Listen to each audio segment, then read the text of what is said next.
Elections వస్తున్నాయి కదా, ఈసారి ఎవరు వస్తే బాగుండిద్ది అంటారు? ఎవరో జగన్ గారు వస్తాడు. ఇక్కడ నుంచి రజనీ గారికి టికెట్ ఇచ్చారు కదా బాబాయ్, మరి గెలుస్తారంటారా రజనీ గారు? రజనీ గారు అంటే పార్టీని బట్టి ఆమె వేయాల్సింది తప్పదు, గెలిచేది గెలిచినట్టే. అంటే గల్లా మాధవి ఉన్నారు టీడీపీ నుంచి, పెద్ద డాక్టర్ అంటున్నారు, స్ట్రాంగ్ క్యాండిడేట్ అంటున్నారు. రజనీ గారు దేనికి స్టాండ్? స్ట్రాంగ్ దేనికి? డాక్టర్ గా లేకపోతే రాజకీయంలోకా? స్ట్రాంగ్ క్యాండిడేట్ అని చెప్పేసి స్ట్రాంగ్ క్యాండిడేట్ అంటే డాక్టర్ స్ట్రాంగ్ ఏమో కానీ రాజకీయంలో స్ట్రాంగ్ కాదు. మరి రజనీ గారిని ఓడిపోయింది. రజనీ వండర్ఫుల్, వండర్ఫుల్ క్యాండిడేట్ ఆమె, తిరుగులేదు. ఇక్కడ నుంచి ఇదే మొదటిసారి కదా బాబాయ్? మొదటిసారి అయినా మనుషుల అనుభవం ఉంది రజనీ గారు, మనుషులు అనుభవం ఉంది ఆమెకి, తిరుగులేదు. ఆమె మనిషిని చూస్తే వేస్తారు అంతవరకు. అంటే ఇక్కడికి ఎప్పుడైనా వచ్చారా? మీకు ఎలా అనిపిస్తున్నారా?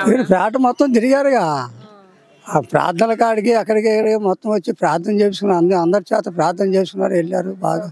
దాని గురించి దోఖం లేదు ఆమెకి. గెలుస్తారంటావా? తిరుగులేదు, మళ్ళా జగన్ గారే గెలిచేది. జగన్ గారే గెలుస్తారంట. జగన్ గారే. ఇప్పుడు చంద్రబాబు మరి అవన్నీ ఎక్కువ చేస్తాను అది ఇది అని చెప్పేసి అంటున్నాడు, ప్రజలు ఏమైనా నమ్ముతారు? నేను కూడా చెప్తాను, ఇప్పుడు ఏదో నీకు బంగారం కిలో బంగారం చేస్తాను, నాకు కూడా ఏంటి ఓటు అని. నేను అంత సామర్థ్యం కాదుగా, ఆయన పని అయిపోయింది, అది ఆయన రిటైర్మెంట్ అయిపోయాడు అంతవరకే. మరి పొత్తుల వల్ల ఏం ఎఫెక్ట్ ఉండదంటావా బాబాయ్ రజనీ గారికి? 3 పార్టీలలో 10 పార్టీలు కలిసినా అది ఏం పర్వాలేదు, ఆమెకి తిరుగులేదు. ఇంకా 4 కలుసుకున్నా కానీ దోకా లేదు. ఓకే, అంతా జగన్ పార్టీ అది.